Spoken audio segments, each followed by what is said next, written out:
Friends, welcome to the lost places and temples. My name is Yash और आज मैं आप सबको लेकर आया हूँ भगवान शिव की नगरी में।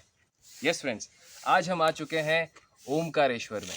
ओमकारेश्वर जहाँ पर ज्योतिर्लिंग का मंदिर है और ये ज्योतिर्लिंग हिंदुस्तान के 12 ज्योतिर्लिंगों में से एक माना जाता है। और ओमकारेश्वर में जो सबसे फेमस जगह है वो है ज्योतिर्लिंग मंदिर, संगम नदी का घाट और Mandhata island. So friends, Mandhata island की कहानी ये है, ये पूरा ओम के शेप में बना हुआ है और इस आइलैंड पर भगवान शिव की बहुत बड़ी मूर्ति है। और कहा जाता है कि किंग मंधाता, जो मंधाता के राजा थे, उन्होंने भगवान शिव की यहाँ पर तपस्या करी थी, तो उन्होंने खुश होकर अपने आप को एक ज्योतिर्लिंग में कन्वर्ट कर लिया था और यहाँ पर वही ज्योतिर्लिंग का मंदिर है। सो फ्रेंड्स, आज हम एक्सप्लोर कर रहे हैं Omkareshwar, starting with the Mandhata island. Let's go. So guys, I have reach to Mandhata island and जैसा कि आप देख सकते हैं कि मेरे पीछे भी एक शिव मंदिर है और यहाँ पर भगवान शिव की एक बहुत बड़ी मूर्ति है। जब मैंने उसे देखा तब I had tears in my eyes. I don't know आपका रिएक्शन कैसा होगा, but just wait for the big thing which is going to happen here. Let's go. और यहाँ से मंधाता आइलैंड की परिक्रमा शुरू होती है।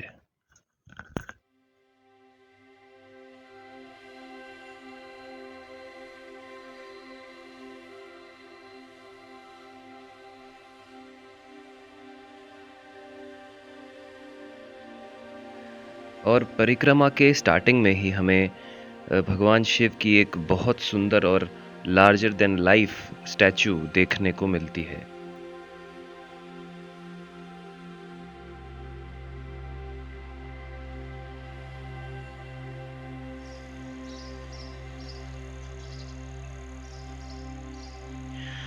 इस स्टैचू की ऊंचाई लगभग 90 फीट है और इस स्टैचू के ही नीचे एक बहुत सुंदर भगवान शिव का मंदिर भी बना हुआ है।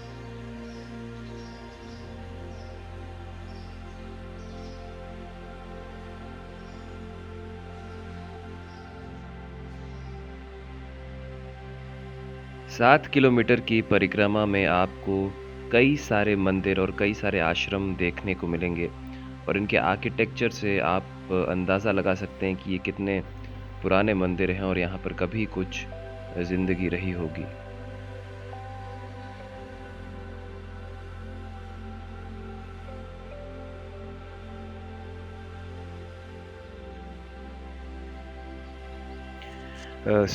परिक्रमा के रास्ते में ही चांद सूरज गेट आता है, जैसा कि आप यहाँ देख सकते हैं।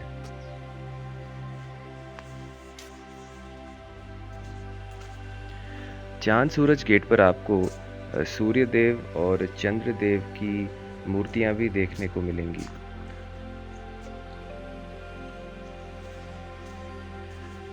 और इस गेट की खास बात यह है कि जब सनराइज होता है, जब सूर्योदय होता है, तब उसकी पहली किरण आप यहाँ से देख सकते हैं और जब सनसेट होता है तब हम यहाँ से सनसेट की लास्ट किरण और चंद्रमा को भी देख सकते हैं।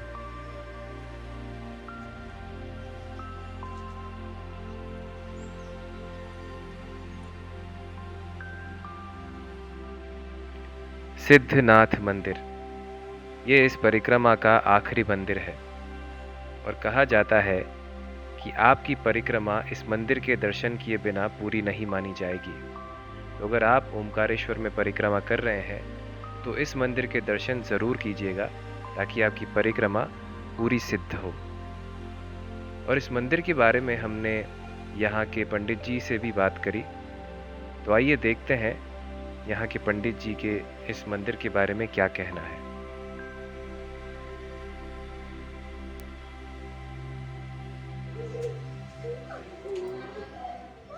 दोस्तों, हम आ चुके हैं सिद्धनाथ मंदिर में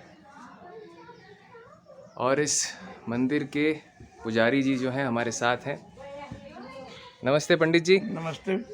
पंडित जी, इस मंदिर के बारे में हमें कुछ बताइए। ये इतिहास के हिसाब से पांडव समय का शासनकाल का मंदिर है ये, और ये पांडव जब अज्ञातवास में थे उनका यहाँ पर भ्रमण रहा और उस पीरियड में ये मंदिर बनते बनते अधूरा रह गया है।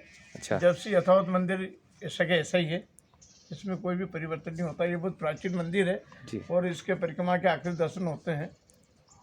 जी जी, थैंक यू सो मच पंडित जी। परिक्रमा के बाद नर्मदा रिवर घूमने के लिए मैंने एक बोट राइड ली। इस बोट राइड में आप मंदाता आइलैंड की परिक्रमा भी कर सकते हैं और यहाँ पे जो ब्यूटीफुल नर्मदा घाट बने हुए हैं वो भी आप इस बोट के थ्रू देख सकते हैं। और जैसे जैसे बोट राइड में हम थोड़ा आगे आते हैं तो यहीं से हमको जो फेमस ज्योतिर्लिंग मंदिर है ओमकारेश्वर का, वो भी आप देख सकते हैं। मंदाता के बहुत खूबसूरत दर्शन के बाद मैं आ चुका हूँ ममलेश्वर मंदिर में। ये मंदिर भी एक ज्योतिर्लिंग है जो ओमकारेश्वर में ही मिलता है। ज्योतिर्लिंग के साथ क्या हिस्ट्री है और क्या कहानी है वो मैं आपको आगे बताऊंगा, लेकिन पहले हम ममलेश्वर टेम्पल का एक छोटा सा टूर करते हैं और अच्छे से आपको मैं इसके दर्शन कराता हूँ। Let's go. Okay, now this is Mamleshwar temple.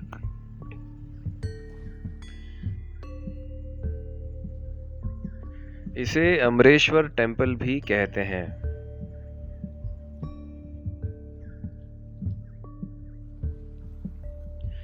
ये भी एक ज्योतिर्लिंग का मंदिर है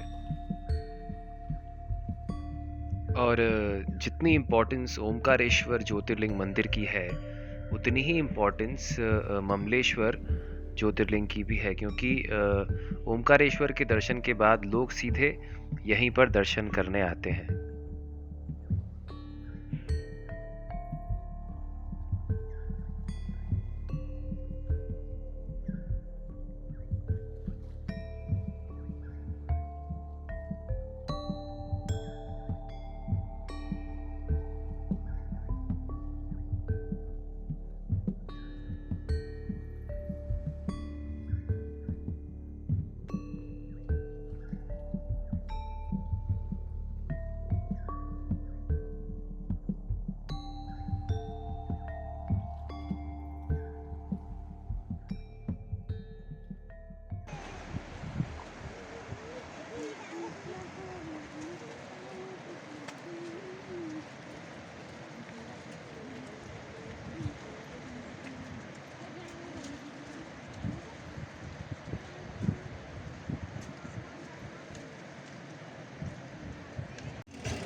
दोस्तों, मैं आ चुका हूँ संगम घाट पर। संगम घाट पर दो नदियों का मिलन होता है, एक है नर्मदा और दूसरी है कावेरी। बहुत सारे लोग यहाँ पर आकर पूजा करते हैं, डुबकी लगाते हैं, नहाते हैं, क्योंकि ये संगम बहुत पवित्र माना गया है, बहुत सेक्रेड माना गया है। और कहा जाता है कि यहाँ पे जो देवता हैं, देवतागण भी यहाँ पर डुबकी लगाने के लिए और नहाने के लिए तरसते हैं। तो अगर आप जब भी ओमकारेश्वर आएँ तो संगम घाट पर ज़रूर आएँ। It's a very sacred and holy place to come and it will give you a very nice and positive experience. So friends, almost an end to the spiritual tour of Omkareshwar. And jyotirlinga के साथ जो कहानी है मैं आपको सुनाता हूँ। एक बार भगवान विष्णु और ब्रह्मा जी में एक छोटी सी लड़ाई हो गई कि दोनों में से सबसे शक्तिशाली कौन है। तो शिव जी ने उनके बीच में एक बहुत बड़ा पिलर खड़ा कर दिया जिसमें से बहुत सारी लाइट निकल रही थी, और शिव जी ने कहा कि जो भी दोनों में से मुझे ये बता देगा कि इस लाइट का स्टार्टिंग और एंडिंग पॉइंट क्या है, मैं उसे सबसे पावरफुल डिक्लेयर कर दूंगा। तो दोनों अपनी अपनी डायरेक्शन में चले गए, विष्णु जी अपनी डायरेक्शन में, ब्रह्मा जी अपनी डायरेक्शन में। पर विष्णु जी ने हार मान ली क्योंकि उन्हें वो स्टार्टिंग या एंडिंग पॉइंट नहीं मिला। तो वो भगवान शिव के पास आके उन्होंने कहा कि मुझे वो नहीं मिल रहा है और मैं अपनी हार मानता हूँ। फिर ब्रह्मा जी ने यहाँ झूठ बोला, उन्होंने कहा उन्हें वो स्टार्टिंग पॉइंट मिल गया है, लेकिन शिव जी को पता था कि वो झूठ बोल रहे हैं क्योंकि वो पिलर एक ज्योतिर्लिंग था। तो उसके बाद भगवान शिव ने गुस्सा होकर उन्हें श्राप दिया कि आप पूरे संसार में कहीं भी नहीं पूजे जाएंगे और सिर्फ विष्णु जी की ही पूजा होगी। सो एक छोटी सी स्टोरी है ज्योतिर्लिंग के साथ जुड़ी हुई है। I thought to share with you guys and I hope ये स्टोरी, ये एपिसोड भी आपको अच्छा लगा होगा. And if you like my episodes, so please share, like and subscribe to my channel, because this is a spiritual journey we have to continue, and I am gonna see you in the next episode with some new spiritual journey, with some new place, some new food, some new temples. Till then, stay healthy, stay safe. I am gonna see you soon.